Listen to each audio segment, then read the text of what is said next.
अल्लाह एगो बानी। अल्लाह एक जाति एक मात्र बानी जौन शरीर से पाक अर्थात निराकार बानी। अल्लाह के अलावा केहू भी इबादत के लायक नइखे। अल्लाह ही जिंदगी देवेनी और अल्लाह ही मौत देवेनी। कायनात के हर एक चीज पर सिर्फ और सिर्फ अल्लाह के ही हुक्म चलेला। सातों आसमान, जमीन, सूरज, चांद, सितारा, समुद्र, फरिश्ता, जीन, इंसान और हर एक चीज के पैदा करे वाला सिर्फ और सिर्फ अल्लाह ही बानी। कुरान मजीद अल्लाह के किताब बा। कुरान मजीद में दुनिया के तमाम सवाल के जवाब बा। कुरान मजीद के तिलावत इंसान के अल्लाह से जुड़ेला।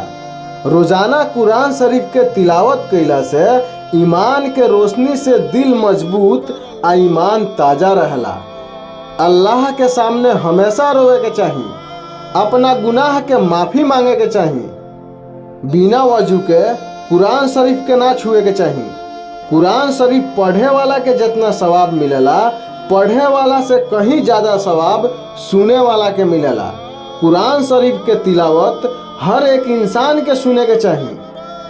कुरान मजीद के शुरुआत होला बिस्मिल्लाहिर्रहमानिर्रहीम, मतलब कि हम अल्लाह के नाम से शुरू करतानी जौन बहुत ही मेहरबान और रहमत वाला बानी। कौनो भी काम शुरू करे से पहले अल्लाह के ही नाम लेवे के चाहिए। कुरान मजीद के पहला अध्याय शुरू फातिहा ई बतावेला अल्हम्दुलिल्लाहि रब्बिल आलमीन अर्रहमानिर रहीम, मतलब सारा बड़ाई अल्लाह के ही खातिर बा।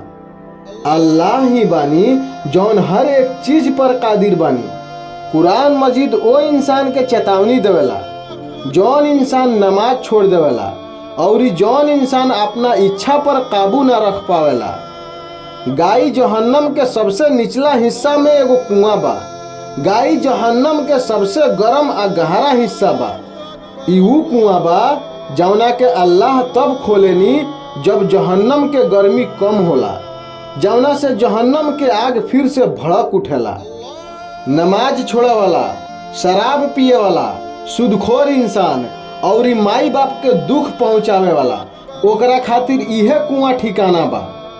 जौन इंसान हक के रास्ता पर चलेला अल्लाह ओकरा के हमेशा जितावेनी। अल्लाह के प्यारे नबी हजरत मोहम्मद मुस्तफ़ा रसूलुल्लाह सल्लल्लाहु अलैहि वसल्लम के सुन्नत पर हर इंसान के चले के चाहिए। रसूलुल्लाह के रास्ता पर जौन इंसान चलेला अल्लाह ओकरा पर बहुत खुश रहेनी। रसूलुल्लाह सल्लल्लाहु अलैहि वसल्लम के संदेश बा कि जौन इंसान अल्लाह से डरला ओकरा दुनिया में कोनो चीज से डर ना लागेला, आ जौन इंसान अल्लाह से ना डरला ओकरा दुनिया के हर एक चीज से डर लागेला। यहाँ तक कि वो इंसान चींटी से भी खौफ ज्यादा रहेला। हर इंसान के अल्लाह के अजाब से डरे के चाहिए। अपना गुनाह के माफी मांगे के चाहिए। अल्लाह ही सबके हिसाब लिहन। अल्लाह के रसूल पे हमेशा सलाम भेजे के चाहिए। जौन इंसान रसूलुल्लाह से मोहब्बत करी ओकरा से अल्लाह मोहब्बत करीहन, आ जौन इंसान रसूलुल्लाह से मोहब्बत ना करी ओकरा से अल्लाह भी मोहब्बत ना करीहन।